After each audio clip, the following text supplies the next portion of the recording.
आज हम भगवान से प्रार्थना करते हैं कि ऐसे टेक्निकल प्रॉब्लम्स नहीं आए और हमारा जो अपॉइंटेड टाइम है उस समय तक हमारा चर्चा चालू है। तो चर्चा चालू करने से पहले पिछले हफ्ते हमने 2-3 महत्वपूर्ण बातों के बारे में चर्चा किया था, उसका थोड़ा सा रिकैपिटुलेशन करेंगे।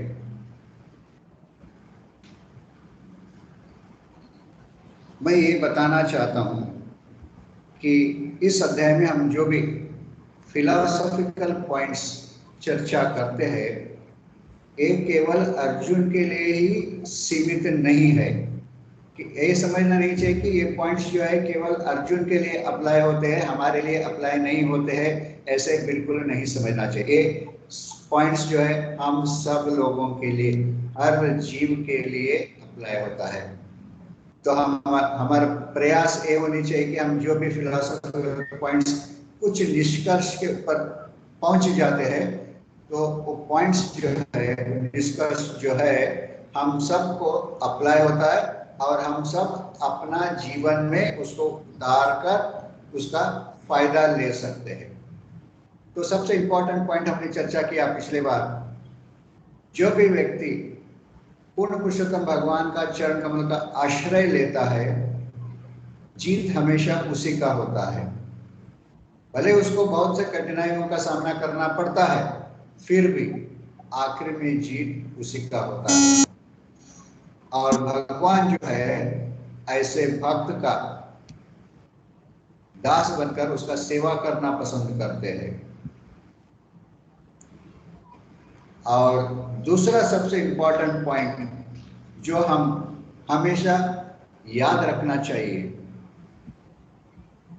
जब हम भगवान का इच्छा का नजरअंदाज करके हमारा खुद का इच्छा को पूरा करने के लिए प्रयास करते हैं तो हम कभी सक्सेस नहीं होंगे। हमारे एफर्ट्स में हम हमेशा फ्रस्ट्रेटेड रहेंगे, फेलियर्स का सामना करना पड़ेगा हमको। जब हम भगवान का इच्छा क्या है इसको समझकर उस इच्छा को स्वीकार करते हैं और उसको भगवान का इच्छा को फुलफिल करने के लिए प्रयास करते हैं तो हम हमेशा सक्सेसफुल रहेंगे। हम कभी डिसअपॉइंट नहीं होंगे हमारे एक्टिविटीज में, कार्यकलापों में। ये हमारा पर्सनल लाइफ में हर एक के लिए अप्लाई होता है। कभी कभी हम कुछ पाने के लिए प्रयास करते हैं, कुछ भगवान से अपेक्षा करते हैं, रोज भगवान से प्रार्थना करते, भगवान मुझे ये चाहिए, भगवान मुझे ये चाहिए, मुझे ये चाहिए, प्लीज दे दो दे दो दे दो दे दो, फिर भी नहीं मिलता है। क्यों नहीं मिलता है? क्योंकि हमको ये समझना चाहिए कि भगवान हमारा इटर्नल सुप्रीम फादर है, पिताजी है, और पिताजी हमेशा अपना बच्चों का भलाई चाहते हैं। He is our eternal well wisher. अगर हम जो कुछ चीज पाना चाहते हैं वो हमारे हित में नहीं है तो भगवान उसको नहीं देंगे। इसके लिए ये नहीं समझना चाहिए कि भगवान पार्शियलिटी कर रहे हैं, हमारी इच्छा को पूरा नहीं कर रहे, ऐसा नहीं है। पिछले हफ्ते एक भागवतम क्लास में मैं एक उदाहरण दे रहा था। आत्मदेव करके एक व्यक्ति है, ब्राह्मण है, सत्व गुण में है, स्वभाव से बहुत अच्छा है, लेकिन उसकी पत्नी जो है उसका नाम धुंधुली, बहुत झगड़ालू स्त्री है और हमेशा दूसरों में लोक दोष क्या है, डिफेक्ट्स क्या है ढूंढते रहती है। तो आत्मदेव जो है धनी व्यक्ति है, उसके पास खाने पीने के लिए बहुत सारी चीजें हैं, लेकिन खाने वाला कोई नहीं क्योंकि उसको संतान नहीं, और इसके वजह से बहुत दुखी था। एक बार इतना फ्रस्ट्रेटेड हो गया वो कि वो सोचा कि अभी लाइफ में कोई रुचि नहीं रह गया, चलो मैं आत्महत्या करके प्राण त्याग कर देता हूं। ऐसे सोचकर वन में चला गया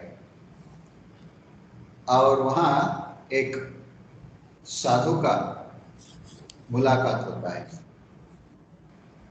और साधु को देखते ही वो रोना चालू कर दिया। साधु महाराज ने पूछा, क्यों रो रहे हो बेटा, क्या प्रॉब्लम है तुम्हारा? बोलता है कि साधु महाराज, मेरे पास खाने पीने के लिए बहुत सी चीजें हैं, लेकिन खाना वाला कोई नहीं है। मेरे पास कोई पुत्र नहीं है, इसीलिए मैं बहुत दुखी हूं। मैं इतना अभागी हूं कि अगर मैं पेड़ लगाता हूं, उसमें फल और फूल कभी आते नहीं है। अगर मैं गाय को पालता हूं, गाय बांझ बन जाता है, कभी दूध देती नहीं है, बच्चे को भी देती नहीं है। इतना अभागी हूं और मुझे पुत्र भी नहीं है मेरे पास, इसीलिए मैं आत्महत्या करने के लिए जा रहा हूं। अगर आप कृपा करते हो तो कुछ उपाय बताइए मुझे पुत्र प्राप्त होने के लिए। साधु महाराज बोलते हैं कि तुम्हारे पास पुत्र नहीं है तो तुम बहुत भाग्यशाली व्यक्ति हो। पुत्र के लिए इतना चिंता क्यों कर रहे हो? उसका कोई जरूरत नहीं है तुमको। अगर तुम्हारे पास पुत्र आ जाएगा तो पता नहीं है वो पुत्र सही स्वभाव का रहेगा या नहीं रहेगा। अगर तुम्हारे ऊपर ही वो प्रहार करना चालू कर दिया तो क्या करोगे तुम? रोज तुम्हारा ही निंदा करना चालू किया तो तुम क्या करोगे? तुमको ही गाली देना चालू किया तो क्या करोगे? बेहतर यह है कि बच्चा नहीं है, ये बहुत अच्छी बात है, भगवान ने तुम्हारे ऊपर बहुत कृपा कर दी है समझो। अब तुम्हारा सारा समय है भगवान का सेवा में लगा दो, बेस्ट चीज, दुखी मत नहीं है करके। लेकिन आत्मदेव बोलता है, साधु महाराज अगर मेरे पास मेरा पुत्र नहीं है तो मैं मरने के बाद मेरा पिंडदान कौन करेगा? तो साधु महाराज बोलते कि पिंडदान यानी क्या मालूम है क्या तुमको? हमारा शरीर ही पिंड है और इस शरीर को पूरा इंद्रियों के साथ भगवान का सेवा में लगाना ही दान है। पुत्र होने से, पिंड दान करने से तुमको मुक्ति नहीं मिलेगा। फिर भी बोलता है मुझे मुक्ति चाहिए, मुक्ति देने के लिए तो, मुक्ति पाने के लिए तो पुत्र चाहिए। साधु महाराज बोलते हैं मुक्ति यानी क्या जानते हो क्या? तुम्हारे पास जो भी है वो सब भगवान का सेवा में लगाना है और भगवान का संतुष्टि के लिए काम करना है। भगवान का संतुष्टि के लिए काम करते रहोगे तो वही तुमको मुक्ति प्रदान करेगा। अगर पुत्र पिंडदान करने से या श्राद्ध करने से तुमको मुक्ति नहीं मिलता है, इसीलिए तुम शोक मत करो पुत्र नहीं है करके, भगवान का सेवा में लग जाओ। देखिए इतना सारा चीज बोल रहा है, उसको समझना चाहिए था। फिर भी वो बोलता है कि नहीं, मुझे पुत्र चाहिए ही चाहिए। आखिर में उसको वो साधु का कृपा से ऐसा एक पुत्र हो गया। एक बार ये पुत्र पिता के ऊपर ही हाथ चला दिया, पिता को ही पीट दिया। तभी उसको लगा वो साधु महाराज जो बोल रहा था वो सही बोल रहा था। तो इसीलिए ये चीज बहुत इंपॉर्टेंट है हमारे पर्सनल लाइफ में। हमको हमेशा ये समझना चाहिए कि अगर हमारे पास कुछ नहीं है तो वो हमारा डिसएडवांटेज करके नहीं समझना चाहिए, बल्कि उसी को ही एडवांटेज बनाकर जिंदगी जीने के लिए प्रयास करना चाहिए। पॉजिटिव थिंकिंग, ये सोच लो भगवान का बहुत बड़ा कृपा है, वो चीज हमारे पास नहीं है, अगर होता तो बहुत कुछ नुकसान हो जाता था। भगवान जानते हैं जीव के लिए, अब उसका पुत्र के लिए क्या जरूरी है और क्या जरूरी नहीं है। और हमारे पास जो जरूरी नहीं है उस चीज को अगर हम पूछने चालू करेंगे तो इटर्नल एवर वेल विशर भगवान जो है कभी कभी हमको वो चीज देंगे नहीं। अभी मैं जगन्नाथ का पुजारी हूँ, सेवा करता हूँ, बहुत सारे लोग आकर पूछते हैं जगन्नाथ से, जगन्नाथ मुझे ये चाहिए, मुझे ये चाहिए, मुझे ये चाहिए कर। कभी कभी उनको जो चाहिए जगन्नाथ तो तुरंत इच्छा पूरा कर देता है, लेकिन कभी कभी वो इच्छा पूरा होता ही नहीं है। सालों साल बीत जाते हैं लेकिन इच्छा पूरा होता नहीं। क्यों होता नहीं? क्योंकि जगन्नाथ जानते हैं कि ये इच्छा इसके लिए इंजूरियस है। लेकिन इस बात को अगर हम समझते हैं और उसको पॉजिटिवली ले लेते हैं तो हम कभी फ्रस्ट्रेटेड नहीं रहेंगे। ये सबसे इम्पोर्टेंट चीज। और यही चीज अर्जुन के बारे में भी लागू होता है, अर्जुन के ऊपर भी लागू होता है। तो अर्जुन क्या सोच रहा था, भगवान का इच्छा क्या है उसको न समझते हुए अपना इंद्र तृप्ति के लिए प्रयास कर रहा है। सोच रहा है कि ये मेरे गुरु है, ये मेरा ग्रैंडफादर है, ये मेरे सगे भाइयां है, ये मेरे रिलेटिव्स है, फ्रेंड्स है। अगर मैं युद्ध करूंगा तो ये सारे लोग मर जाएंगे, अगर ये मर जाएंगे तो मैं बहुत दुखी हो जाऊंगा।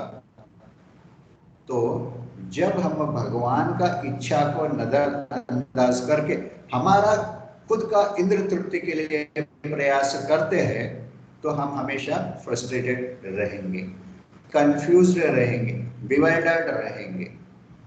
और अर्जुन का हालत भी यही हो गया है। तो अर्जुन युद्ध नहीं करना चाहता है। क्यों? क्योंकि वो सिर्फ अपना सेल्फ इंटरेस्ट के बारे में ही सोच रहा है।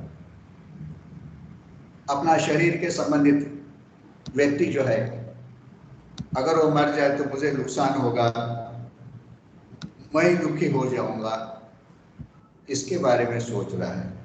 और इस सोच के कारण उसके मन में एक डर पैदा हुआ है, उसका मन का स्थिति जो है बैलेंस खो गया है और वो निर्णय नहीं ले पा रहा है, इनडिसीजन।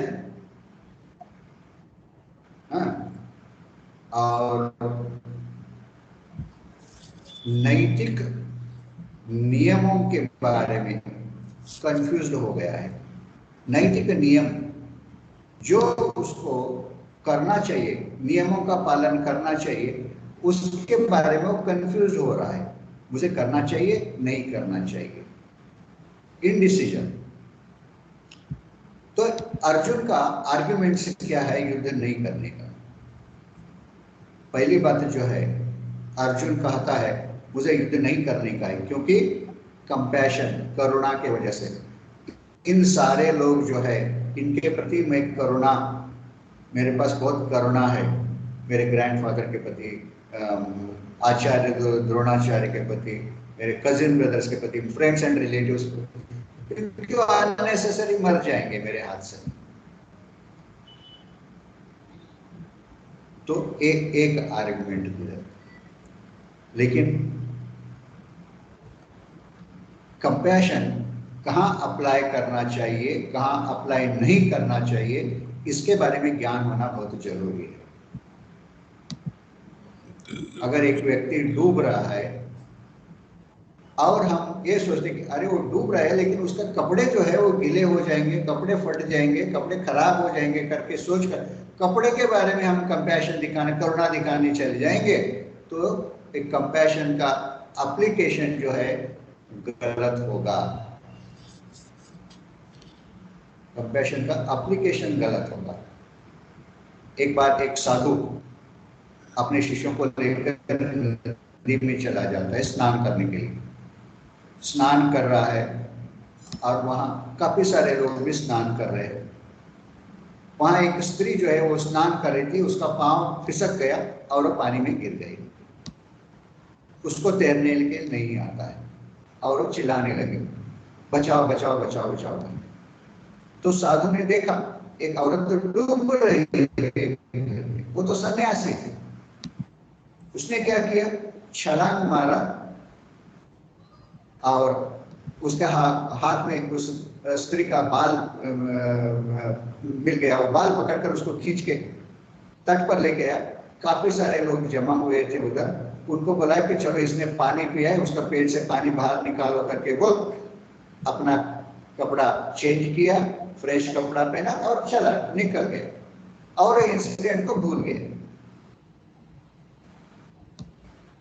अगर ये साधु सन्यासी ये सोचता था कि मैं तो सन्यासी हूं, सन्यासी होने के कारण मुझे स्त्री का स्पर्श नहीं करना चाहिए, ऐसे सोचकर स्त्री अगर मरती है तो मरने दो, मुझे क्या है, मेरा संन्यास नहीं जाना चाहिए, मेरा फॉल आउट नहीं होना चाहिए, मेरा पतन नहीं होना चाहिए करके सोच ऐसे चला जाता था, तो उसका संन्यास का फायदा क्या है? मॉरल कोड क्या कहता है? नैतिक नियम कहता है कि जब भी एक जीव डिफिकल्ट सिचुएशन में है तो जीव को बचाओ। अगर सन्यासी के पास इतना भी कंपैशन नहीं है तो उसका सन्यास का फायदा क्या हो गया? हाँ? तो हमेशा हमको ये सोचना चाहिए कंपैशन को कहाँ अप्लाई करना चाहिए, कहाँ नहीं अप्लाई करना चाहिए। दूसरा अर्जुन का आर्गुमेंट है एंजॉयमेंट। अर्जुन कहता है कि अगर मैं युद्ध में जीत लूंगा तो मुझे साम्राज्य तो मिलेगा, मैं लाइफ एंजॉय तो करूंगा, लेकिन उसका फायदा क्या है? एंजॉयमेंट करना है, खुशी को बांटना है, तो मेरे खुशी को कोई पार्टिसिपेट करने के लिए दूसरे कोई चाहिए। और ये सारे मेरे सगे संबंधी लोग जो है यही नहीं रह गए तो मेरा खुशी किसके साथ बांट लूं? तो इस एंजॉयमेंट का फायदा क्या है?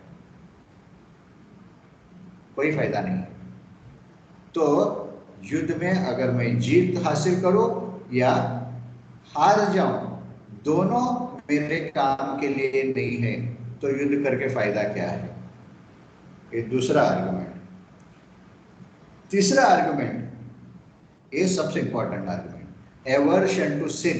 वो पाप नहीं करना चाहता है, उसके पास सेंटली क्वालिटी है, और वो सोचता है कि मैं इतने सारे लोगों को मार डालूंगा तो इनका हत्या का पाप लगेगा मुझे, और कितने जन्मों जन्मों तक इस पाप का प्रायश्चित मुझे भोगते रहना पड़ेगा।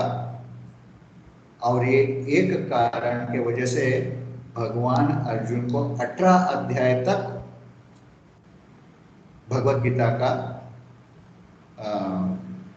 ये सुनाना पड़ा, और आखिरी में सर्वधर्म परित्यज्य मामेकं शरणं व्रज अहं त्वं सर्वपापेभ्यो मोक्षयिष्यामि मा शुचः। ये श्लोक जो है ये पूरा भगवत गीता का एसेंस है। एसेंस बहुत महत्वपूर्ण आउटकम। अगर आपको किसी ने पूछेगा कि भगवत गीता का एसेंस क्या है, तो दो श्लोक आपको मालूम होना चाहिए। एक भगवत गीता का एसेंस है, एक मन्मना भव मद्भक्तो मद्याजी माम नमस्कुरु मामे वैश्यस्य सत्यन्ते प्रतिजानि प्रियोऽसि मे, और दूसरा सर्वधर्म परित्यज्य मामेकं शरणं। ये दो श्लोक जो है पूरा भगवत गीता का सार है। और अर्जुन को एक एवर्शन टू सिन, एक पाप से बचने के लिए क्या करना चाहिए, इसका कंप्लीट सॉल्यूशन भगवान जो है ये दो श्लोकों में बताया है। और ये दो श्लोक 18.65 18.66 भगवत गीता, इसका सोर्स जो है इस आर्ग्यूमेंट, अर्जुन का आर्ग्यूमेंट पहला अध्याय में है। केवल इसके वजह से भगवान को ये मालूम हो गया अर्जुन को कर्म कैसे करना चाहिए मालूम नहीं है, क्योंकि उसको कर्म कैसे करना चाहिए मालूम नहीं, इसीलिए वो पाप के बारे में सोच रहा है। अगर हमको कर्म करके कैसे करने से हम पाप के क्लचेस में नहीं आएंगे हमको पता चलेगा, तो हमको किसी चीज के बारे में डरने का जरूरत नहीं। एक ही हमारा जिंदगी का एसेंस है कि हमको ये मालूम होना चाहिए कि किस तरह का हमको कर्म करने से, कैसे कर्म करने से हम उस कर्म का पाप से बचाएंगे। देखिए इस मटेरियल वर्ल्ड में आप कितना भी अच्छा कर्म करो, कितना भी अच्छा कर्म करो, फिर भी उसका रिएक्शन आता है, आएगा ही आएगा। उदाहरण के लिए भगवान खुद एक उदाहरण देते हैं, अग्नि। अग्नि तो बहुत पवित्र है, अग्नि बहुत पवित्र है, उसमें आप गंदगी भी फेंक दोगे तो जल जाएगा, लेकिन अग्नि अपवित्र नहीं होगा। लेकिन उस अग्नि में भी धुआं है, अग्नि में धुआं है, लेकिन इस धुआं के वजह से वो अग्नि अपवित्र नहीं होता है। ऐसे ही आप कितना भी अच्छा कर्म करो, फिर भी उसमें थोड़ा नहीं थोड़ा पाप रहेगा ही रहेगा और उसका रिएक्शन आपको आएगा। लेकिन अगर आप जानते हो कर्म कैसे करना चाहिए, कैसे कर्म करने से इस थोड़ा सा पाप का भी रिएक्शन हमारे पर नहीं है, ये टेक्निक आप जानते हो, तो समझ लेना आपका बेड़ा पार हो गया। इसी लाइफ टाइम में एंड में आप भगवत धाम चले जाओगे, आपको मुक्ति प्राप्त हो जाएगा। ये एसेंस है। और चौथा आर्गुमेंट जो है, डिस्ट्रक्शन ऑफ फैमिली ट्रेडिशन। संस्कार जो है ना, फैमिली ट्रेडिशन होता है। हर एक फैमिली में कुछ संस्कार होते हैं, कुछ पद्धतियां होते हैं। अगर घर का मुखिया का, हेड ऑफ द फैमिली मर जाता है युद्ध में, तो ये फैमिली ट्रेडिशन जो है ये इसका डिस्ट्रक्शन हो जाता है। और घर के स्त्रियां जो है उनका संरक्षण करने वाले कोई नहीं रहेगा, तो क्या होगा, घर के स्त्रियां मलिन होते जाएंगे और इसके वजह से वर्ण संकर बच्चे पैदा हो जाएंगे। और ये वर्ण संकर बच्चे जो है हमारा पूरा संस्कृति का सत्यानाश कर देंगे। तो अर्जुन जो है इस चीज के बारे में भी सोच रहा है। और पांचवा डिसीजन जो है अर्जुन का आर्गुमेंट जो दूसरा अध्याय में आता है, वो इनडिसीजन है। अर्जुन को पता नहीं है मुझे क्या करना चाहिए, युद्ध करना चाहिए या नहीं करना चाहिए। इसीलिए क्या करना चाहिए, इस इनडिसीजन से बाहर निकालने का ये परिस्थिति हम भी बहुत बार हमारे लाइफ में फेस करते हैं। कभी डिफिकल्ट सिचुएशन आता है तो हमको पता नहीं है क्या करना है, हमको पता नहीं चलता है हमको करना क्या है। तो इस समय इस इनडिसीजन से बाहर निकलना है तो गुरु का आश्रय लेना है। और अर्जुन भी गुरु का आश्रय लेता है। पूर्ण पुरुषोत्तम भगवान वासुदेव कृष्ण सबसे बड़े गुरु है। तो अर्जुन बहुत इंटेलिजेंट आर्गुमेंट करता है, देखो मैं युद्ध किया तो ऐसे ऐसे होगा, इसीलिए बेहतर है युद्ध नहीं करूंगा।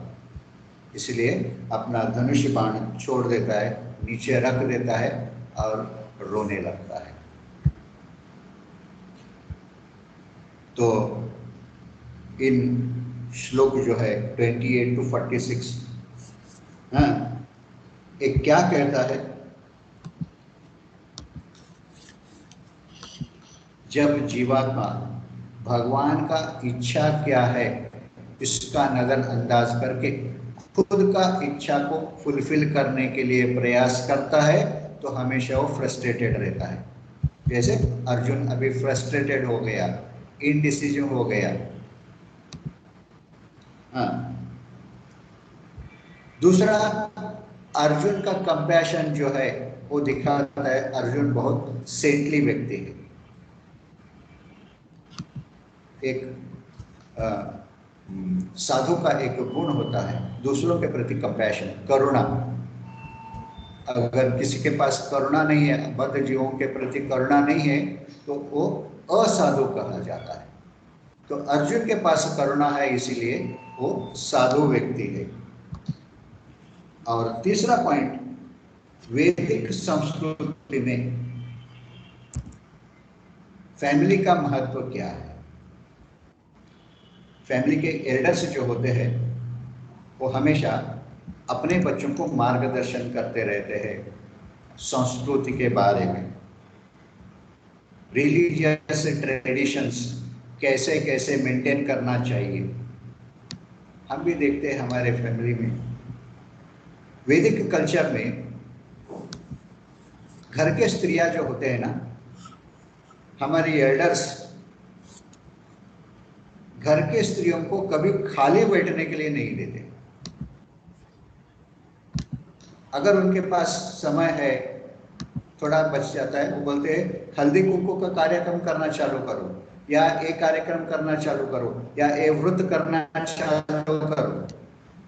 क्यों बोलते हैं? बहुत सारे व्रत घर के स्त्रियां बहुत सारे व्रत करते हैं, कुछ भी नहीं तो आखिर में हल्दी कुंकू कार्यक्रम तो करते हैं। क्यों करते हैं?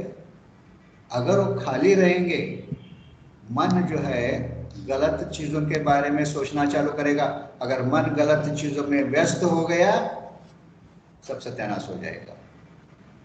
इसीलिए ये फैमिली ट्रेडिशन जो है, हमारे घर के एल्डर्स जो है, हमेशा अपने स्त्रियों को, फैमिली में लेडीज जो है, उनको पवित्र कैसे रखना चाहिए इसके बारे में सोचकर ट्रेडिशंस बना दिया है, ताकि वो अननेसेसरी खाली बैठकर किसी गलत चीज के बारे में सोचना नहीं चाहिए करके। आजकल लेडीज क्या करते हैं, समय है तो मोबाइल लेते हैं, टिक टिक टिक टिक टिक टिक टिक टिक करते बैठ जाते हैं। इसीलिए उनका माइंड में जो है अननेसेसरी बहुत सारे विचार आ जाते हैं और उनका मन को कंटेमिनेट कर देते हैं। लेकिन पहले वैदिक कल्चर्स के अनुसार कभी स्त्री को खाली बैठने के लिए नहीं देते थे और ऐसी चीज कभी लाके नहीं देते थे। हाँ, तो इसके वजह से क्या होता था, अपनी स्त्रियां जो है हमेशा बहुत पवित्र रहते थे और इसके वजह से जो समाज में वर्ण संकर जो बच्चे पैदा होते थे, अनवांटेड प्रोजिनी हम बोलते हैं, उससे समाज बच जाता था, उससे समाज बच जाता था। तो ये सारे पॉइंट्स जो है पहला अध्याय में हमको देखने के लिए मिलते हैं। ये पहला अध्याय का सारांश है। और अभी हम दूसरा अध्याय के बारे में चर्चा करना चालू करेंगे। प्रभु जी, आपको टाइम चाहिए 1 मिनट? हरि बोल। नहीं प्रभु जी, हम लोग कंटिन्यू कर रहे हैं। कंटिन्यू करते हैं, ओके। दूसरा अध्याय, दूसरा अध्याय में भगवान जो है पूरा सारा भगवत गीता का समरी दे दिया है। पूरा भगवत गीता में 3 योगों के बारे में चर्चा है। एक कर्म योग के बारे में चर्चा है, ज्ञान योग के बारे में चर्चा है और भक्ति योग के बारे में भी चर्चा है। और इन तीनों योगों का एसेंस जो है वो भगवत गीता में भगवान ने दूसरा अध्याय में बता दिया। अगर दूसरा अध्याय में भगवान ने 3 योगों के बारे में जो बताया है, ज्ञान दिया, अर्जुन इसको समझ लेता था तो दूसरा 3 से 18 अध्याय तक चर्चा करने का कोई जरूरत ही नहीं पड़ता था। भगवान को तीसरा अध्याय से 18 अध्याय तक चर्चा करने का जरूरत ही नहीं पड़ता था। अर्जुन जो है बहुत बुद्धिमान व्यक्ति है, उसका लेवल ऑफ कॉन्सेंट्रेशन देखोगे ना तो आप चौंक जाओगे। द्रौपदी को कैसे हासिल किया उसने? फ्लोइंग वाटर में वो ऊपर टांगा हुआ फिश जो है उसको देखकर उसके आंखों में बाण देता है और बाण हिट करता है आंखों को। इतना पावरफुल कंसंट्रेशन है उसका। मूविंग वाटर में, वो भी जो पानी में तरंग आ रहे हैं, इतना पावरफुल कंसंट्रेशन है और प्रिंसिपल है। इतना शास्त्रों का अध्ययन किया हुआ, फिर भी उसके मन में शंकाएं आ गए। 5000 साल पहले सिचुएशन आज के जैसे नहीं था, फ्लूइड सिचुएशन है आज का सिचुएशन। किसी चीज के ऊपर कंसंट्रेट करना बहुत मुश्किल है। ऐसे सिचुएशन 5000 साल पहले नहीं था। अर्जुन उस स्थिति में इतना पावरफुल व्यक्ति था, फिर भी उसको 3 से 18 अध्याय तक फिर से भगवान को बताना पड़ा। और आजकल हम लोग हमारे पास बहुत सारे व्हाट्सएप में मैसेजेस आते हैं, भगवत गीता का सार 5 मिनट के अंदर, पूरा भगवत गीता का सार।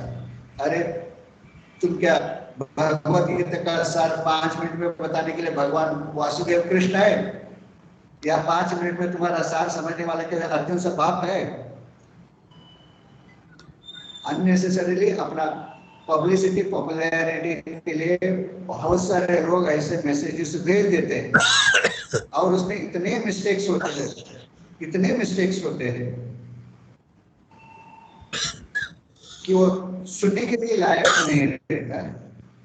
और हमें कई लोग ऐसे मैसेजेस को फॉरवर्ड करते रहते उनको तो पूरा समझ में नहीं है, समझ नहीं है उनको फॉरवर्ड करना चाहिए क्या नहीं करना चाहिए, उसमें कितना सत्य है कितना असत्य है मालूम नहीं है, लेकिन फॉरवर्ड करते रहते ये समझकर कि वो जो भी कहा है वो बहुत 100% करेक्ट है।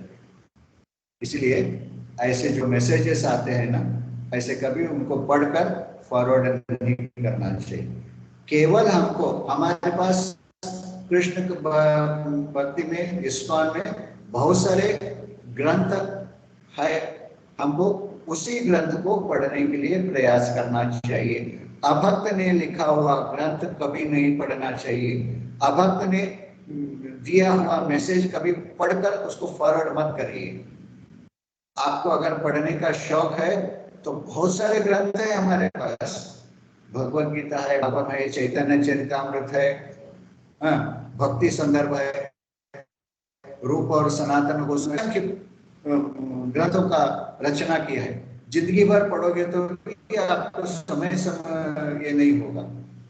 एक ग्रंथों को पढ़िए, आपको सही ज्ञान आ जाएगा। कृपा करके गलत मैसेजेस फॉरवर्ड मत करिए, खास करके एटलीस्ट भक्तों के ग्रुप में। तो दूसरा अध्याय में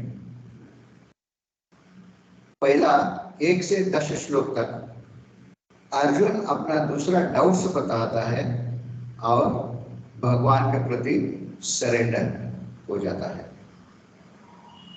जब व्यक्ति एक दूसरे व्यक्ति सुपीरियर व्यक्ति के प्रति सरेंडर कब होता है?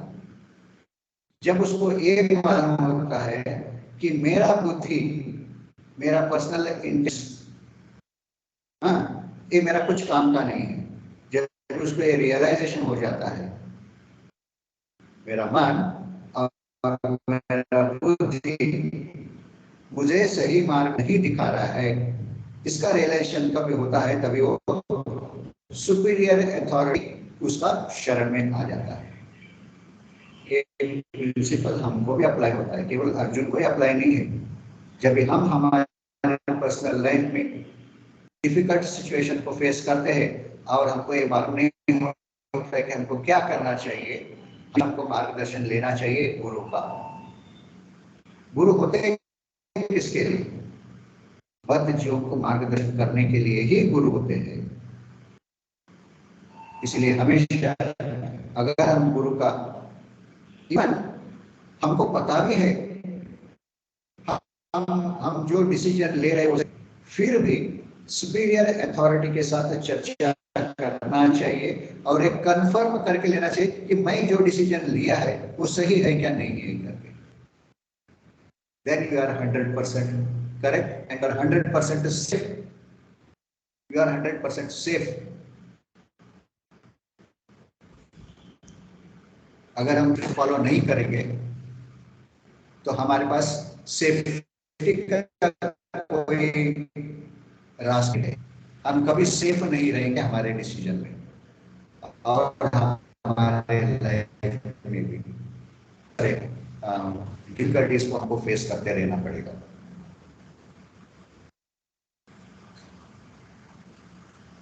तो जिंदगी के प्रॉब्लम्स सॉल्व करने के लिए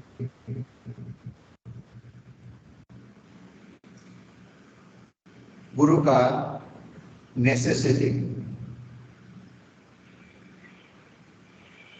तो अर्जुन उसको पता चला कि वो पूरा कंफ्यूज है और किसी सही निष्कर्ष पर नहीं आ रहा है। उसका माइंड बहुत कंफ्यूज है। ड्यूटी के बारे में, कर्तव्य के बारे में उसका माइंड में बहुत कंफ्यूजन है। मुझे करना चाहिए या नहीं करना चाहिए। तो ऐसे सिचुएशन में उसने एक सही गुरु का आश्रय ले लिया। वासुदेव कृष्ण तो सारे गुरुओं का गुरु, तो इसीलिए उसने कृष्ण का आश्रय ले लिया है। तो अर्जुन का ये सेल्फिश कॉन्शियसनेस जो है, अर्जुन का प्रज्ञा जो है, ये बहुत सेल्फिश प्रज्ञा है। और जब ये हमारा प्रज्ञा सेल्फिश रहता है, यानी हम केवल अपना इंद्र तृप्ति के बारे में ही सोचते रहते हैं, तो हम साउंड कंक्लूजन को रीच करने के लिए असमर्थ बन जाते हैं। साउंड कंक्लूजन को रीच करने के लिए असमर्थ बन जाते हैं।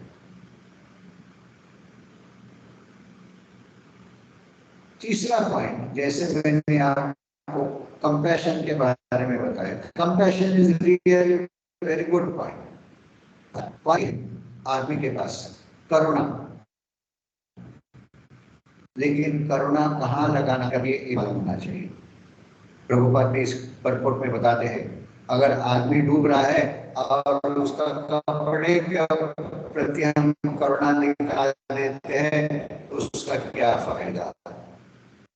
आदमी के प्रति करुणा दिखाना चाहिए, वो कंपैशन का सही एप्लीकेशन है। लेकिन इधर अर्जुन जो है अपना ड्यूटी क्या है, रिलीजियस प्रिंसिपल क्या है, इस प्रिंसिपल्स को भूलकर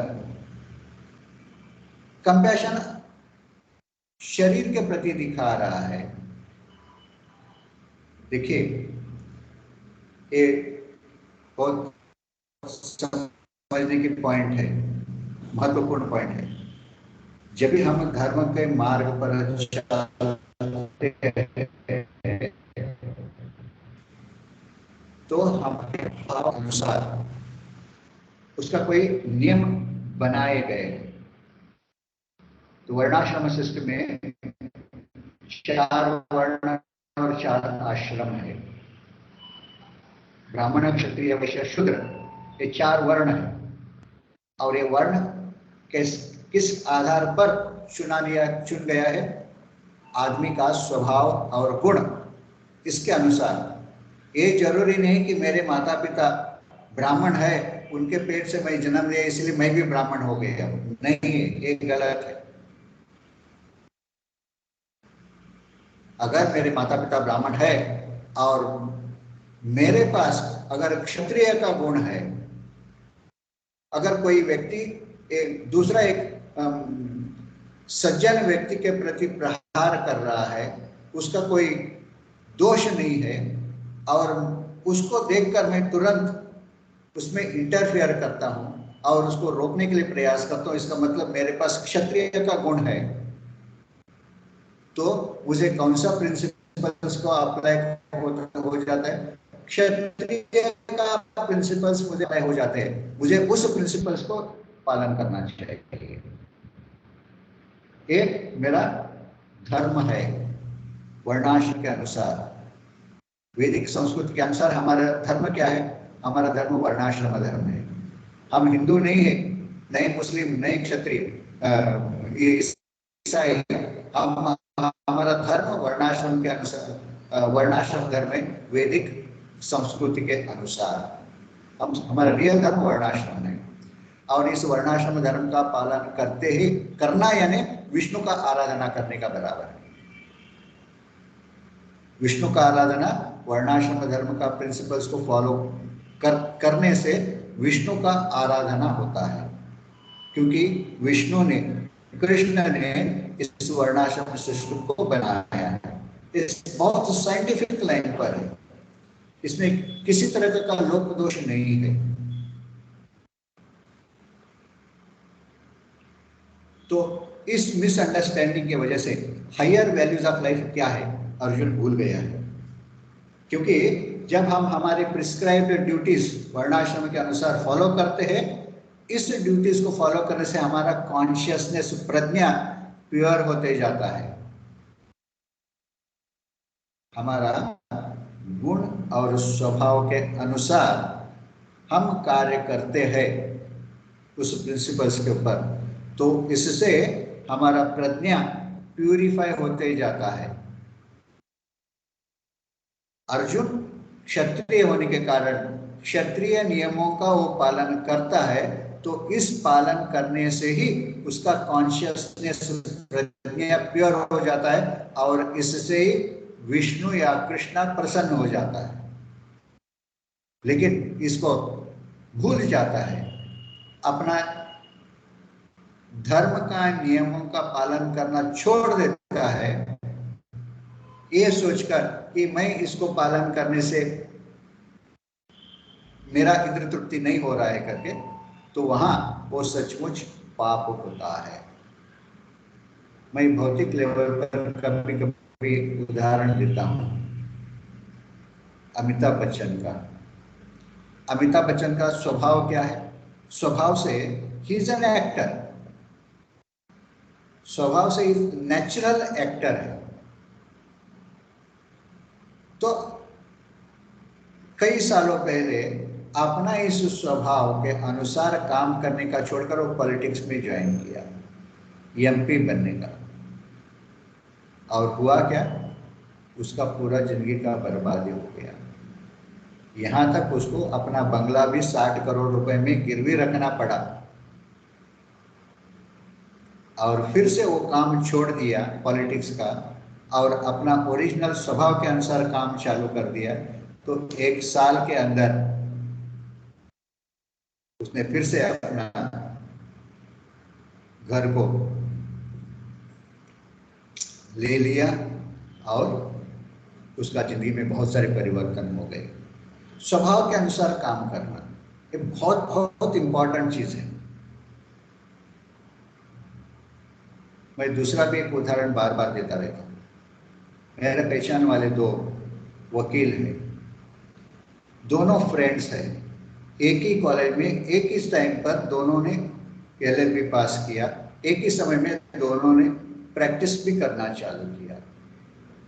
एक व्यक्ति जो है उसका प्रैक्टिस इतना बढ़ गया है, हाईकोर्ट के पास उसने एयर कंडीशन ऑफिस बनाया और वहां बैठकर अपना काम चालू कर। उसके पास फोन पे बात करने के लिए समय नहीं है।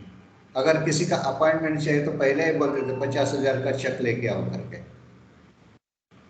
लेकिन उसका फ्रेंड वो सिटी सिविल कोर्ट के सामने फुटपाथ पे खड़ा रहकर आने जाने वाले लोगों को पूछता रहता है, एफिडेविट करने का है, इंडेमनिटी करने का है, 50 रुपया। ये सिचुएशन क्यों आया? दोनों इंटेलिजेंट व्यक्ति है, दोनों एक ही बार पास किया है, एक ही साल में एक प्रैक्टिस भी स्टार्ट किया है एक ही समय पर। एक व्यक्ति का सिचुएशन इतना खराब है उसको रोज 500 रुपए कमाना मुश्किल है और दूसरा व्यक्ति उसको चाय पीने के लिए समय नहीं। क्यों? क्योंकि एक व्यक्ति ने अपना नैसर्गिक स्वभाव और गुण के अनुसार अपना प्रोफेशन को चूज किया और वो इतना हाई लेवल तक पहुंच गया, और दूसरा व्यक्ति अपना बुद्धि यूज नहीं किया। मेरा स्वभाव क्या है, मेरा नेचुरल एटीट्यूड क्या है। भगवान ने हर व्यक्ति को एक नेचुरल गुण दिया है और हर व्यक्ति को उस गुण का आइडेंटिफाई करके उसके अनुसार उसको काम करना चाहिए, ताकि ज्यादा मेहनत किए बिना वो बहुत ऊंचे लेवल तक पहुंच जाता है। स्वभाव के अनुसार काम करना। अगर इस पॉइंट को हम आइडेंटिफाई नहीं करते हमारे लाइफ में और दूसरों को देखकर, देखो उसने अपना ये प्रोफेशन चूज किया, इतना पैसा कमाया, इतना बड़ा लेवल तक पहुंच गए, हम भी वैसे ही करेंगे। फिर दूसरों को इमिटेट करके हमारा खुद का गुण को आइडेंटिफाई किए बिना दूसरों को इमिटेट करेंगे तो हमारा हालत ऐसे होगा। तो अर्जुन का भी सिचुएशन यही है। अर्जुन अपना स्वभाव के अनुसार अपना कार्य क्या है, कर्म क्या करना चाहिए उसको, वो छोड़ दिया, वो भूल गया वो, और सोच रहा है उसको मारूंगा तो उसका पाप मुझे लगेगा, ये होगा, वो होगा, अननेसेसरी आर्ग्यूमेंट्स में एंगेज किया है। सो दूसरा अध्याय में पूर्ण पुरुषोत्तम भगवान वासुदेव कृष्ण है, इसका कंफर्मेशन है। वासुदेव कृष्ण पूर्ण पुरुषोत्तम भगवान है और भगवान को 3 प्रकार से रियलाइज किया जाता है। 3 प्रकार से रियलाइज किया जाता है। ब्रह्मेति परमात्मेति भगवान इति शब्दते। ब्रह्म यानी हमारा जीवात्मा और परमात्मा और भगवान, ये तीनों एक ही है, लेकिन इसका रियलाइजेशन का लेवल अलग अलग है। लेकिन कंप्लीट रियलाइजेशन कब होता है? भगवान रियलाइजेशन होता है, उसको कंप्लीट रियलाइजेशन कहा जाए, क्योंकि उसके ऊपर कुछ रियलाइजेशन नहीं है। फाइनल रियलाइजेशन भगवान रियलाइजेशन। और ये 3 रियलाइजेशन किसको किसको होता है? जो ज्ञानी है वो हमेशा आत्मा का रियलाइजेशन करने का प्रयास करता है और सोचता है कि ये ही फाइनल है।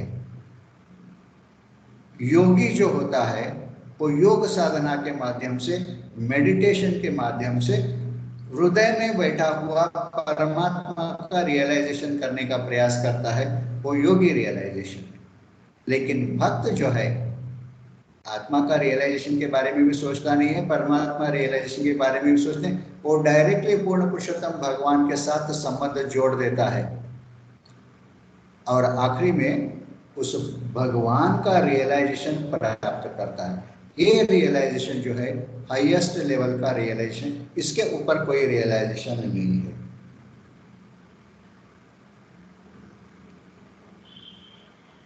तो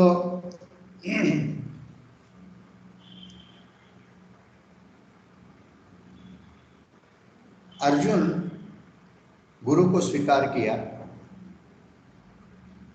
जब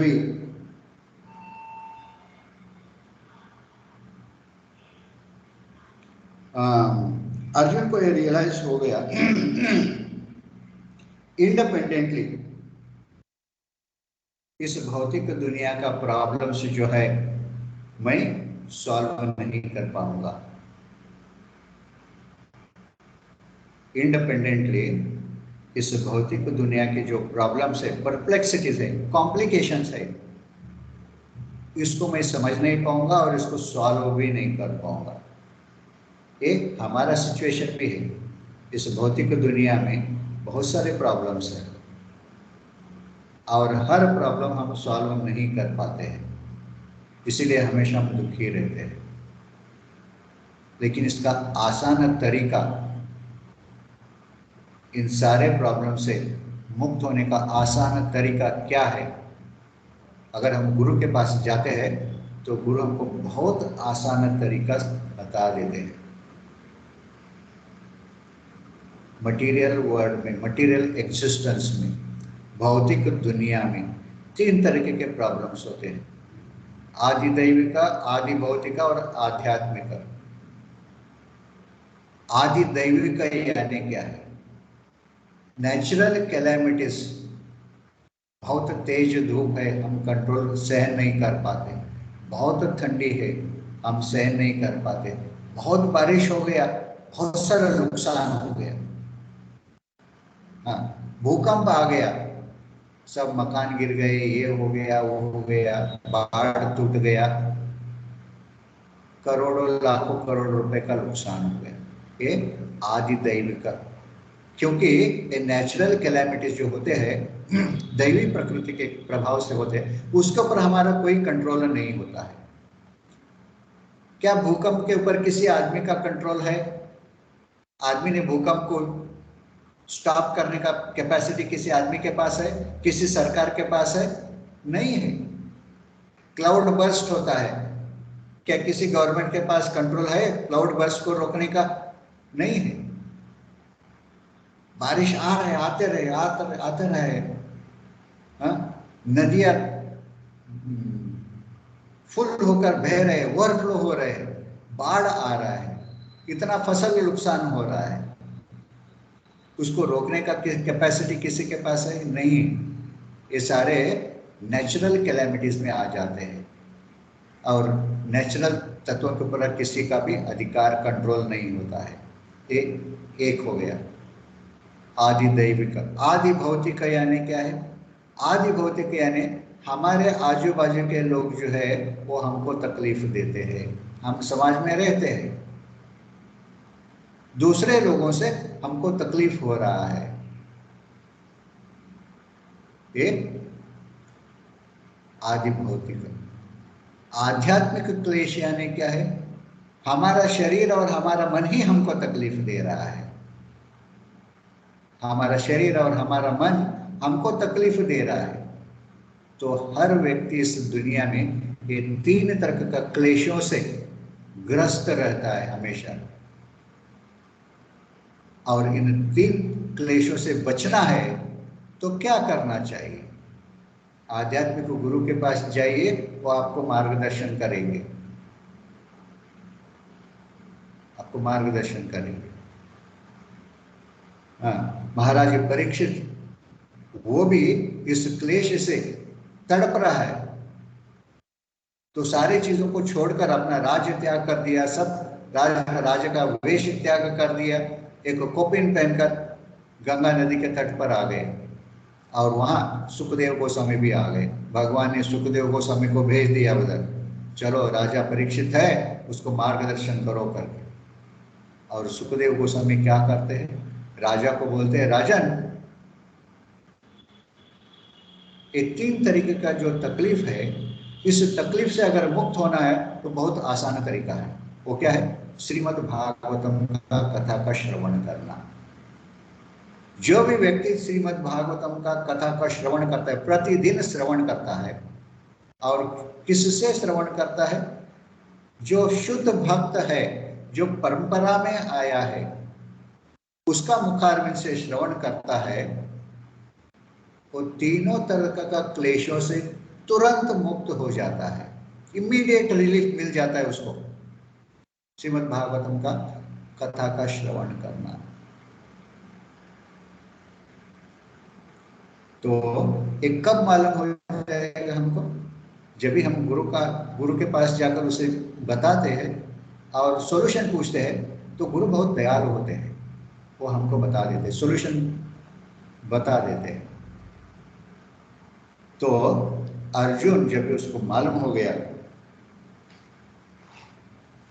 कि मेरे हाथ से ये प्रॉब्लम सॉल्व होने वाला नहीं है, मुझे किसी का गाइडेंस का जरूरत है, तो उसने कृष्णा का आश्रय ले लिया। ये श्लोक नंबर 1 से 10 इसमें इस सारांश है। और श्लोक नंबर 11 से 30 अर्जुन का पहला जो कंप्लेंट था, कंपैशन, इन सारे लोगों के प्रति मेरा करुणा है,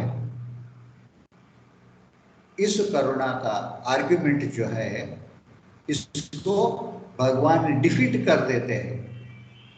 अर्जुन को बताते हैं, अर्जुन तुमने जो कहा करुणा, तुमने तो बहुत इंटेलिजेंट आर्गुमेंट पेश किया, लेकिन तुम्हारे जैसा मूर्ख व्यक्ति कोई नहीं है। देखिए, जब भी एक आदमी गुरु का आश्रय लेता है तो गुरु का सबसे बड़ा काम क्या होता है? उसके पास जो अहंकार है ना, उस अहंकार को तोड़ना है। पहले अहंकार को तोड़ देता है तो वो सौम्य बन जाता है, और सौम्य बनता है तो सामने वाला आदमी जो सॉल्यूशन बताने के लिए प्रयास करता है उसको ध्यान पूर्वक सुनता है और स्वीकार करता है। इसीलिए गुरु हमेशा बहुत हैवी होते हैं। प्रभुपाद भी बताते हैं, spiritual master is always very heavy on the disciple. क्यों?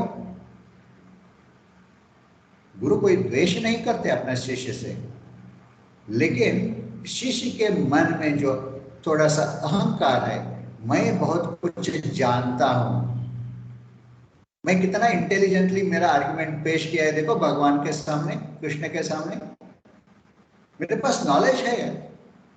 ये जो अहंकार है ना, इस अहंकार को पहला तोड़ने का काम करते हैं गुरु।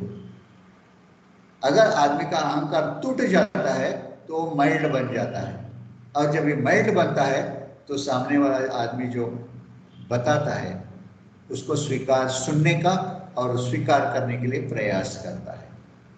इसीलिए भगवान अर्जुन को बोलता है, अर्जुन तुमने तो बहुत अपने आप को बहुत पंडित करके समझकर आर्गुमेंट किया, लेकिन तुम्हारे जैसा मूर्ख व्यक्ति कोई नहीं है। तुम्हारा जैसा मूर्ख व्यक्ति कोई नहीं है। और इसको प्रूव करने के लिए, इसका अर्जुन का ये आर्गुमेंट डिफीट करने के लिए भगवान आत्मा के बारे में बताते हैं। तो श्लोक नंबर 11 से 30 जो है, श्लोक नंबर 11 से 30, इसमें जीवात्मा के बारे में भगवान बताते हैं। तो भगवान अर्जुन को बताते हैं कि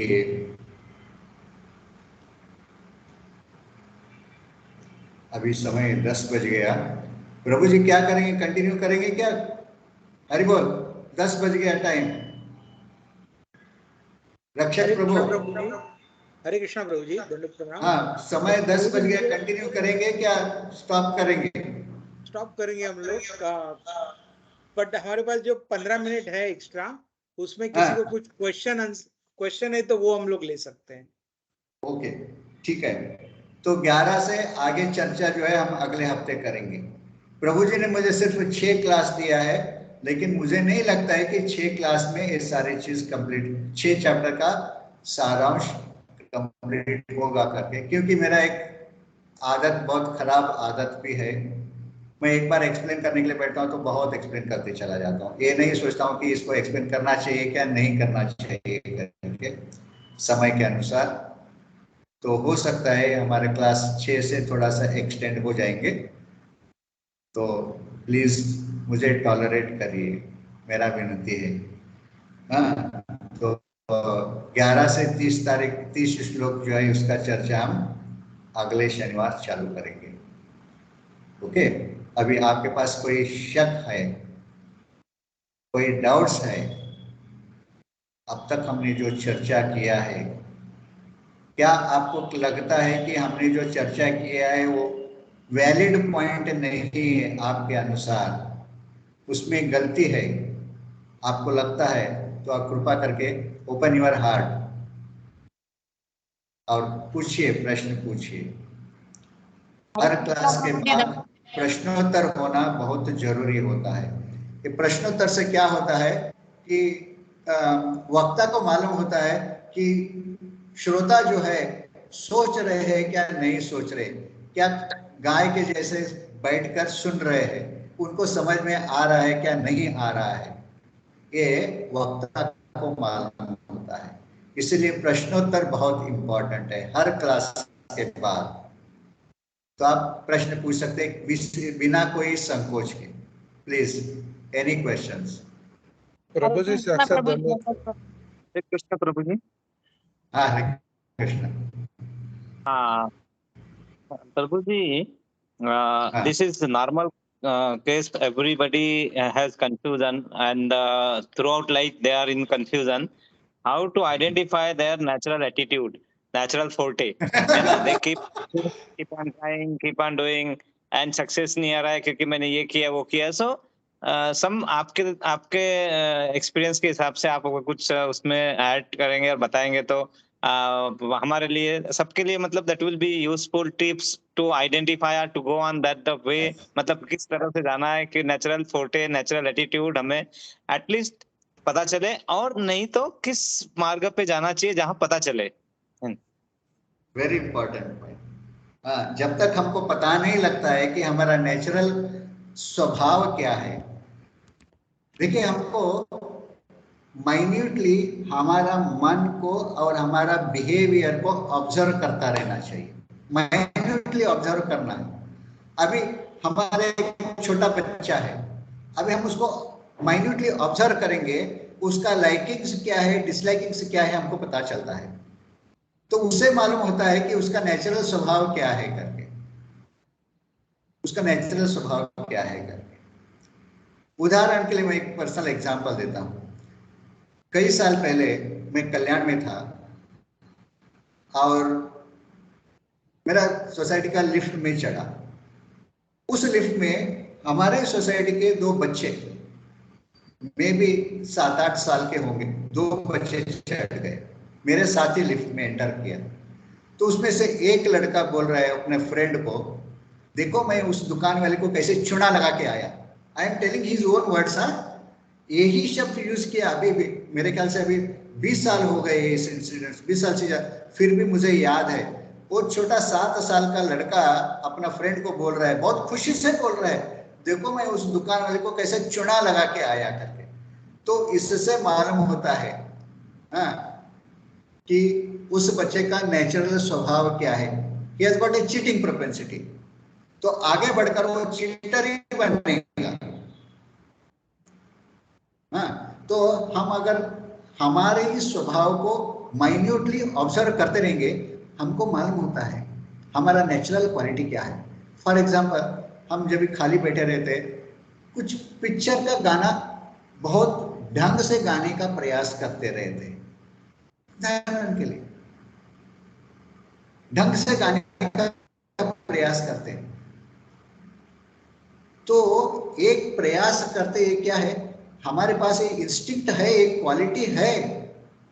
अगर हम इस क्वालिटी को आइडेंटिफाई करके हम इसको बढ़ाने का प्रयास करेंगे, we may become a very good singer. हम गुनगुनाते रहते। So we should try to observe minutely हमारा स्वभाव क्या है, हम कैसे कैसे बिहेव कर रहे हैं, हम क्या क्या कर रहे हैं करके। मैंने बहुत साल पहले, कम से कम 30-35 साल पहले, डोंबिवली में एक आरबीआई में मेरा एक फ्रेंड था, आरबीआई में काम करता था, और उसकी एक बेटी थी, 4-5 साल की थी। उसने कभी डांस क्लास में गया नहीं है, डांस कभी देखा नहीं, लेकिन एक गाना लगाएंगे वो ऐसे डांस करती थी ना, as if she is a professional dancer. Naturally dance करती थी। बाकी सारे लोग बोलते अरे हमारे लड़के तो 6-7 साल से डांस सीख रही है, लेकिन इतना अच्छा डांस नहीं करती। लेकिन ये लड़के तो डांस स्कूल में भी नहीं गए, सीखी भी नहीं है, इतना अच्छा कैसे डांस करती है। This is a natural quality. तो हमको क्या करना चाहिए, हमारा नेचुरल इंस्टिंक्ट क्या है, इसको माइन्यूटली ऑब्जर्व करते रहना चाहिए, और मालूम होने के बाद उसमें थोड़ा सा पुश करने के लिए, क्योंकि उसमें हमारा नेचुरल इंटरेस्ट है, स्वभाव के अनुसार इंटरेस्ट है। और जो भी व्यक्ति अपना स्वभाव के अनुसार काम करता है उसमें सिन्न नहीं होता है, पाप बिल्कुल नहीं होता है। क्यों? वो नेचर भगवान ने दिया नेचुरल क्वालिटी के अनुसार काम कर रहा है। ये हम हमारे पास हमारे बारे में भी कर सकते हैं, हमारे बच्चों के बारे में भी हम कर सकते हैं। अगर हम हमारे बच्चों का आइडेंटिफाई करेंगे नेचुरल क्वालिटी, उसका आगे कैसे कौन से लाइन में उसको डालना चाहिए, ताकि विदाउट नेचुरल क्वालिटी के अनुसार हम काम करते हैं ना, तो उसमें ज्यादा मेहनत नहीं करना पड़ता है। बिना कोई मेहनत हम हाईएस्ट लेवल तक पहुंच जाते हैं, बिना कोई मेहनत तो थोड़ा सा करना पड़ता है, लेकिन विदाउट आइडेंटिफाइंग आवर क्वालिटी हम गधे के जैसे मेहनत करते फिर भी सक्सेस नहीं मिलता है। लेकिन क्वालिटी को आइडेंटिफाई करके थोड़ा सा मेहनत करते हैं ना, तो we can reach to the peak. या इस तरह से हम आइडेंटिफाई कर सकते हैं। धन्यवाद ठीक है प्रभु जी। Thank you. Any other question? प्रभु जी हरे और कृष्णा। कोई प्रश्न? साक्षात दंडवत प्रणाम प्रभु जी। हरि बोल। प्रभु जी मेरा एक प्रश्न है, जब हाँ।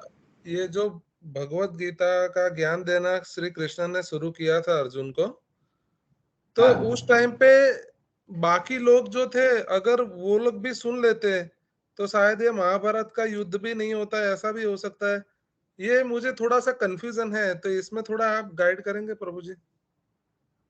वो बाकी लोगों को क्यों सुनाई नहीं दे रहा था, सिर्फ अर्जुन को ही सुनाई दे रहा था, जैसे उनके भाई भी थे दोनों तरफ।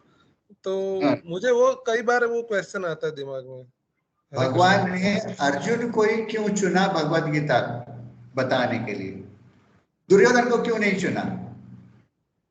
बहुत इंपॉर्टेंट पॉइंट है।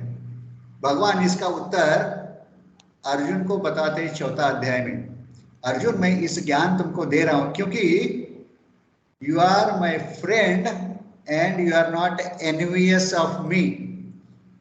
भगवान अर्जुन को बताते हैं, अर्जुन ये ज्ञान मैं तुमको क्यों दे रहा हूं, तुम मेरा फ्रेंड ही नहीं हो, फ्रेंड तो हो लेकिन तुम मेरे से ईर्ष्या नहीं करते हो। तो जो व्यक्ति अगर भगवान से ईर्ष्या करता है उसको भगवान का वाणी बिल्कुल समझ में नहीं आता है। भगवान से कभी ईर्ष्या नहीं करना चाहिए। पर प्रभु हम जी भगवत गीता क्यों नहीं समझ में नहीं पाते? हाँ, पर प्रभु जी जैसे पांडव थे, जो बाकी पांडव भी प्रभु से ईर्ष्या नहीं करते थे, जैसे द्रोणाचार्य, भीष्म पितामह, ये सब तो कृष्ण भगवान की बहुत वो रिस्पेक्ट करते थे। तो काफी लोग, मैं तो जस्ट 2 ही लोग बोल रहा हूँ, तो वो उस एस्पेक्ट से अगर देखें तो। बाकी लोग भी बहुत रिस्पेक्ट करते थे। भीष्म पितामह तो बहुत बहुत रिस्पेक्ट करता था कृष्ण को। जी इतने सारे लोगों में से केवल पांडव और भीष्म पितामह और विदुर, ये 3 लोग जो है कृष्ण पूर्ण पुरुषोत्तम भगवान है करके जानते थे। जी प्रभु जी। कृष्ण पूर्ण पुरुषोत्तम भगवान है करके पांडव जानते थे, विदुर जानता था और भीष्म पितामह जानता था, बाकी कोई नहीं जानता था। जी और भीष्म पितामह ये जानकर, वासुदेव कृष्ण भगवान है करके जानकर भी उनको इतना रिस्पेक्ट देता था, जी फिर भी भगवान ने भीष्म पितामह को क्यों मार डाला? और भीष्म पितामह कौन है? इज वन ऑफ द 12 महाजनास। भीष्म पितामह 12 महाजनों में से एक महाजन है। जी प्रभु जी। क्यों भीष्म पिता का मृत्यु क्यों हुआ? और भीष्म पितामह कोई ऑर्डिनरी व्यक्ति नहीं था, जी उसके पास इतना शक्ति था, पांडव पांडव को छोड़ दो कोई भी उसको हरा नहीं पाता था। भीष्म पिता तो उसका गुरु परशुराम को ही हराया युद्ध में। जी प्रभु जी सही है। तो फिर बाकी लोगों का क्या है? फिर भी भगवान ने सोचा इसको मारो, मारना चाहिए। क्यों मारना चाहिए? भगवान ने उसका मृत्यु का ये बन गया। क्यों? क्योंकि anyone who goes out of the religious duties, he is fit to be punished. भगवान मृत्यु का दंड दे रहा हूं, क्यों दे रहा हूं? Because of dereliction of duty. Dereliction of duty क्या हो गया उसका? उसने ऐसा क्या अपराध किया? जब भी द्रौपदी का वस्त्रहरण हो रहा था तो द्रौपदी एक स्त्री होने के कारण उसको गिड़गिड़ा था उसके सामने, मुझे बचाओ करके, और आदमी मुंडी नीचे करके बैठ गया, चुप बैठ गया। और क्षत्रिय का धर्म का नियम क्या होता है? जो भी एक स्त्री जो अनाथ है या अनाश्रित है और उसने किसी का हेल्प पूछती है तो हर व्यक्ति को ऐसे स्त्री का हेल्प करना चाहिए। जी खास करके बच्चे, स्त्री और बूढ़े लोग, ये जब भी हेल्प पूछते हैं ना किसी से तो उसको जरूर हेल्प करना चाहिए। जी और भीष्म पितामह तो आराम से हेल्प कर सकता था उसको। जी और एक आवाज उठाता था ना, एक कुलवधु है, कोई भी क्या मैं उसको दंडित करूंगा, ऐसे एक शब्द भी बोल देता था, एक सेंटेंस बोल देता था, किसको आता वहां उसको घसीट के लेके आने का। लेकिन उस हिसाब से तो कुछ कौरवों नहीं को उनको, किया। जी कौरवों को, माफ हाँ, कीजिएगा प्रभु जी, उस हिसाब से कौरव उनको अगर बोल कौरवों देता को, तो उस भरी सभा में, जी कौरवों को दंड देना ही था। तो उन्होंने पांडवों के चुनाव क्यों नहीं किया? फिर पांडवों में से सिर्फ कृष्ण अर्जुन को ही क्यों बोला? वो पांडव सबको ज्ञान क्यों नहीं दिया? नहीं, उसने खास करके अर्जुन को पहले से ही ट्रेन कर रहा था, क्योंकि आश्चर्य में अर्जुन अकेला ही था, एक्सपर्ट था। भीम आश्चर्य में एक्सपर्ट नहीं था, सिर्फ गदा में एक्सपर्ट था। युधिष्ठिर महाराज आर्चरी में एक्सपर्ट नहीं था, और Nakul and Sahdev they were also not expert in archery. Archery में expert capable of killing everyone was only Arjun, और वो अर्जुन का साथी था। इसीलिए उन्होंने अर्जुन को ही बताया, बाकी दूसरे किसी को भगवद गीता नहीं बताया। अर्जुन वेरी बेस्ट फ्रेंड भगवान का। अर्जुन के जैसे भक्त जो है ना, फ्रेंड, सखा, दूसरा कोई नहीं होता है। इसीलिए उन्होंने अर्जुन, क्योंकि Arjun was not envious of Krishna. ठीक है प्रभु जी, एनी अदर क्वेश्चंस? हरे कृष्ण प्रभु।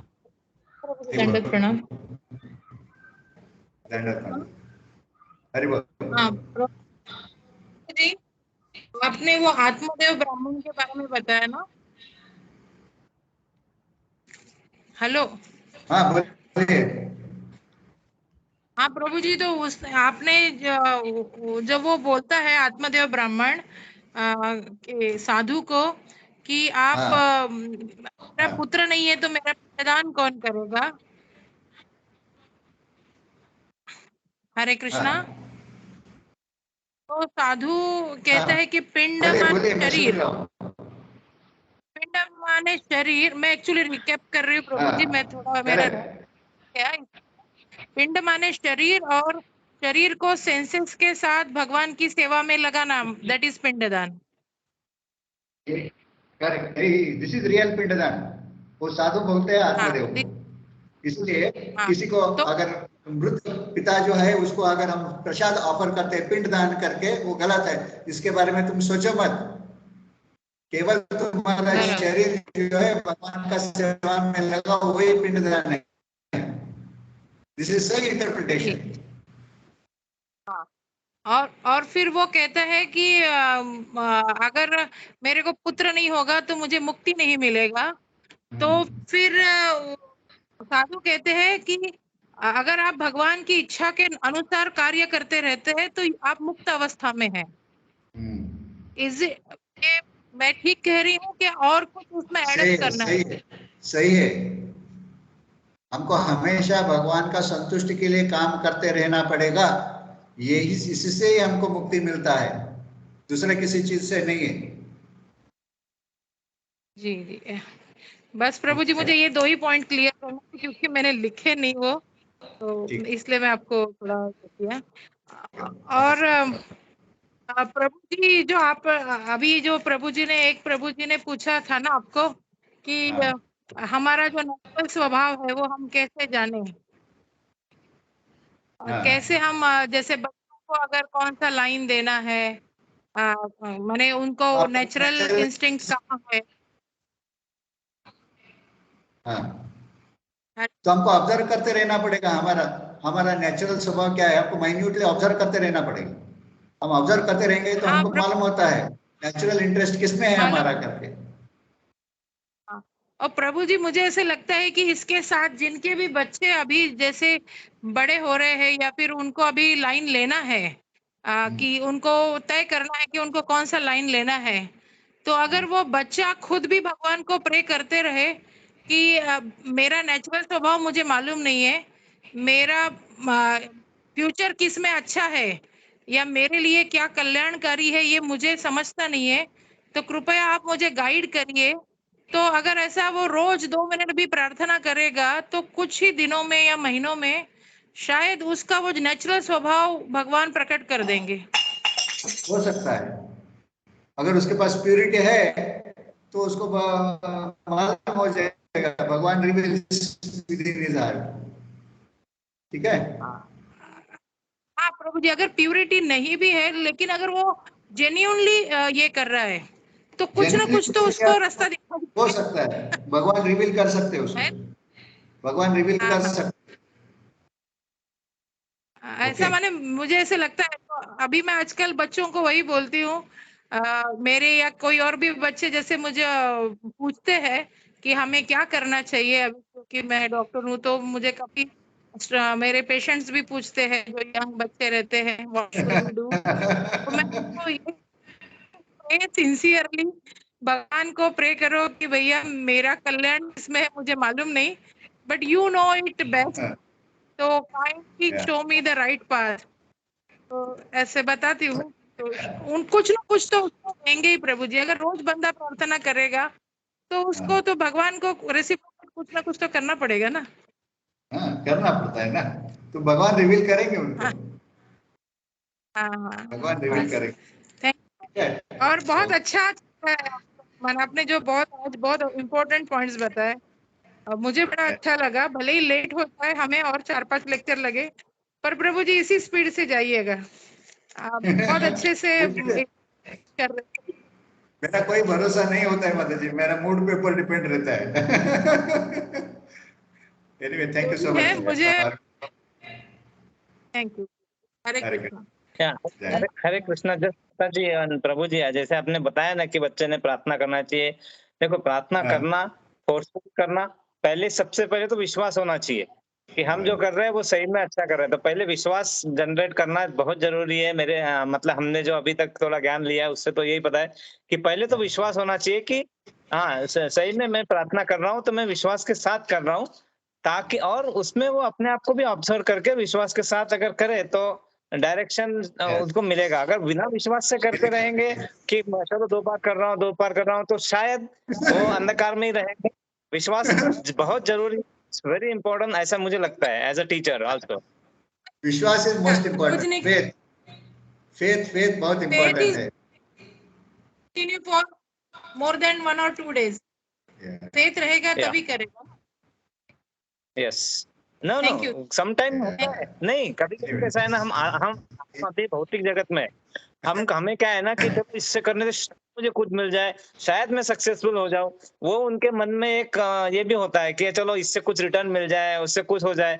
क्योंकि जैसे अर्जुन को भी पता था ना, जैसे कि अभी नहीं मुझे ये करना है कि नहीं करना है, कर्म अच्छा है नहीं है, मतलब मुझे ये इससे मेरे अच्छे लोग दूर जा रहा है, ये सब क्योंकि उसको नहीं मालूम था। तो वो चाह रहा था कि किसी तरह मैं इससे बाहर आऊं या फिर और कोई दूसरा मार्ग लूं, क्योंकि उसको ज्ञान नहीं था। Take shelter of a Guru.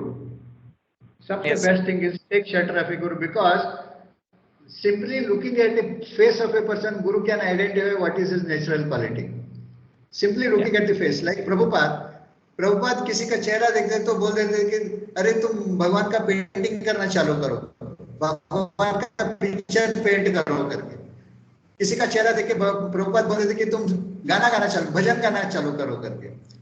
So the best thing is take shelter of a spiritual master, pure soul. हाँ, तो उसे शेल्टर लेंगे तो बराबर गाइड करेंगे। Any other questions? Thank you प्रभु। और किसका कोई प्रश्न है? Okay, thank you very much. दंडवत प्रणाम। वाञ्छाकल्पतरुभ्यश्च कृपा सिन्धुभ्येव च पतितानां पावनेभ्यो वैष्णवेभ्यो नमो